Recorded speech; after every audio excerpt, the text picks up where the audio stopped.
नमस्कार, जोहार। झारखंड 24 न्यूज में आप सभी का बहुत बहुत स्वागत है। आइए जानते हैं झारखंड की महत्वपूर्ण बड़ी खबर।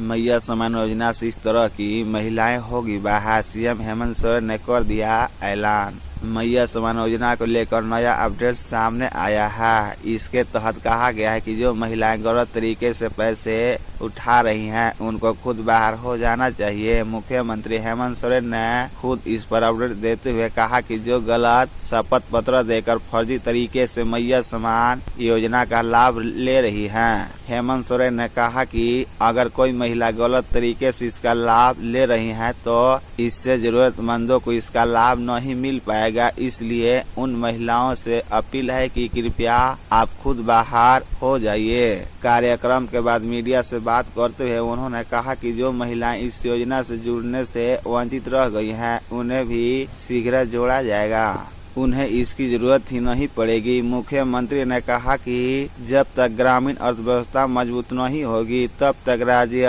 विकास नहीं कर सकता। अब महिलाएं राज्य की दिशा एवं दशा को आगे ले जाने का काम करेगी। झारखंड में नहीं लौटेगी सड़क निर्माण के कार्य, मुख्य सचिव अलका तिवारी ने उपायुक्तों को दिया ये निर्देश। झारखंड के मुख्य सचिव अलका तिवारी राज्य के सभी उपायुक्तों को निर्देश दिया है कि इंफ्रास्ट्रक्चर के कार्यों को प्राथमिकता देकर उनमें आ रही रुकावटों को जिला स्तर पर ही दूर करे। छोटे छोटे कारणों से प्रोजेक्ट रुक जाते हैं, उसकी लागत भी आवश्यक बढ़ जाती है। इससे रिसोर्स का और राज्य का नुकसान होता है। थोड़ा सा अतिरिक्त ध्यान दिया जाए तो जिला स्तर पर ही समस्याओं का समाधान हो जाएगा। मंगलवार को national highway authority of India, railway overbridge और राज्य सड़क निर्माण विभाग की उन योजनाओं की समीक्षा कर रही थी जो मुआवजा, भूमि अधिग्रहण, फॉरेस्ट क्लीयरेंस और विधि व्यवस्था जैसे कारणों से बाधित है। झारखंड में NHI की 38,483 करोड़ की योजनाएं चल रही है। कई रेलवे ओवरब्रिज का काम भी जारी है। राज्य सरकार की सड़कों का विस्तार और चौड़ीकरण का कार्य भी हजारों किलोमीटर में चल रहा है। समीक्षा के दौरान मुख्य सचिव को बताया गया कि प्रोजेक्ट पूरा होने में देरी से राज्य को केंद्र से सड़क निर्माण की नई योजनाएं मिलने में दिक्कत हो रही है। राज्य में सड़क निर्माण में सबसे बड़ी बाधा भूमि अधिग्रहण, मुआवजा, फॉरेस्ट क्लीयरेंस और विवाद है।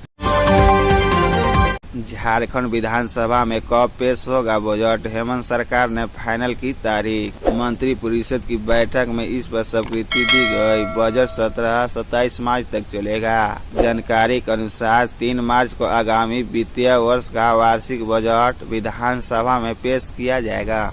उल्लेखनीय है कि पिछले वर्ष भी 3 मार्च को ही बजट पेश किया गया था। राज्यपाल की सहमति मिलने के बाद अंतिम तौर पर बजट सत्र से संबंधित कार्यक्रम की अधिसूचना जारी की जाएगी। इसके अलावा फ्री बजट कार्यक्रम के आयोजन को लेकर सेंट जेवियर्स कॉलेज की सहायक प्रधानाध्यापक डॉक्टर सीमा अखौरी एवं उनकी टीम को मनोनयन के आधार पर नॉलेज पार्टनर के तौर पर मनोनीत किया गया है।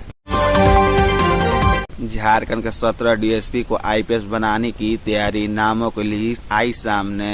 भारतीय पुलिस सेवा IPS प्रोन्नति को लेकर राज्य पुलिस सेवा के 17 DSP के नाम संघ लोक सेवा आयोग को भेजे जा सकते हैं। सभी की फाइनल तैयारी कर ली गई है। झारखंड कैडर में राज्य पुलिस सेवा से भारतीय पुलिस सेवा में प्रोन्नति के सिर्फ 9 पद रिक्त हैं। सभी के दस्तावेजों की UPS में समीक्षा होगी। जो कमियां होगी उसे दूर करने के बाद UPSC में प्रोन्नति बोर्ड की बैठक की तिथि निर्धारित होगी। उस बैठक में गृह सचिव व DGP भी शामिल होंगे। उसके बाद ही प्रोन्नति संबंधी सभी प्रक्रिया पूरी होगी।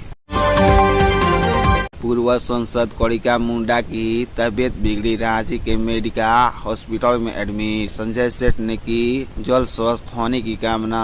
लोकसभा के पूर्व उपाध्यक्ष सह भाजपा के वरिष्ठ नेता कणिका मुंडा 48 वर्षीय की तबीयत बिगड़ गई है। उन्हें रांची के मेडिकल हॉस्पिटल में भर्ती कराया गया है। केंद्रीय रक्षा राज्य मंत्री संजय सेठ ने पूर्व सांसद के जल्द स्वस्थ होने की कामना की है। उन्होंने जानकारी दी है कि वे लगातार मेडिकल हॉस्पिटल के डॉक्टर के संपर्क में हैं और उनके स्वास्थ्य की जानकारी ले रहे हैं। 3 दिन पहले कणिका मुंडा की तबीयत खराब हुई थी। खूंटी के सिविल सर्जन डॉक्टर नागेश्वर माझी ने उनके घर जाकर स्वास्थ्य जांच की थी। स्वास्थ्य में सुधार नहीं होने पर उन्हें मंगलवार को रांची रेफर किया गया। जांच के बाद उन्हें अस्पताल में भर्ती किया गया है। सड़क दुर्घटनाओं में कमी लाने के लिए यातायात नियमों का पालन करना हम सभी की जिम्मेवारी। डीसी विशाल सागर ने मंगलवार को समाहरणालय परिसर से सड़क सुरक्षा माह के अंतर्गत लोगों को यातायात नियमों के प्रति जागरूक करने के उद्देश्य से सड़क सुरक्षा जागरूकता रथ को हरी झंडी दिखाकर रवाना किया। इस दौरान डीसी ने युवाओं और नए चालकों से अपील करते हुए कहा कि जिला प्रशासन के इस अभियान में सभी लोग सहयोग करें व सड़क सुरक्षा के संबंधित नियमों का पालन करते हुए दूसरों को भी जागरूक करे ताकि सड़क दुर्घटनाओं में कमी लाई जा सके। वही कार्यक्रम के दौरान मीडिया प्रतिनिधियों को संबोधित करते हुए जानकारी दी कि सड़क सुरक्षा जागरूकता रथ जिले के सभी प्रखंडों व अनुमंडल मुख्यालय में 31 जनवरी तक लोगों को यातायात नियमों के प्रति जागरूक करेगा। इसके अलावा दुर्घटना पीड़ित व्यक्ति को मदद करने हेतु भी लोगों को प्रेरित करेगा। झारखंड के सरंडा जंगल में आईडी विस्फोट, 7 साल की बच्ची की मौत, एक महिला घायल। पश्चिमी सिंहभूम जिले के सरंडा के राधापोरा जंगल में मां के साथ पत्ता तोड़ने गई बच्ची 7 वर्ष की आईडी विस्फोट में मौत हो गई, जबकि साथ गई गांव की एक महिला घायल हो गई है। घटना जराइल केला थाना क्षेत्र के तितरिल पोसी और खोलको बाद सीमा क्षेत्र के पास की है। बच्ची की पहचान तिरिल पोसी गांव निवासी सनिका गगराई की पुत्री सनियारो गगराई के रूप में हुई है। विस्फोट में गांव की पालो बोदरा घायल हो गई। बच्ची का शव बुधवार को चक्रधरपुर मंडल अस्पताल भेजा जाएगा। इससे पहले एक व्यक्ति की लकड़ी चुनने के क्रम में आईडी ब्लास्ट में मौत हो गई थी। क्रेडिट कार्ड से 61,000 रुपये की अवैध निकासी। जोशीडीह के रहने वाले एक युवक को क्रेडिट कार्ड का शुल्क फ्री करने का साझा देकर उनके खाते से 61,000 रुपये से अधिक की अवैध निकासी कर लिए जाने का मामला सामने आया है। इस संबंध में हरि गोविंद कुमार नामक युवक ने साइबर थाने में शिकायत दी है। इसमें बताया कि उसने 1 सप्ताह पूर्व ही SBI का क्रेडिट कार्ड मंगवाया था। उनका पिन भी जनरेट नहीं किया गया था। इस क्रम में अज्ञात नंबर से उसके मोबाइल पर एक कॉल आया। कॉल करने वाले ने अपने आपको credit card customer care office का कर्मी बताया और उसे झांसे में ले लिया।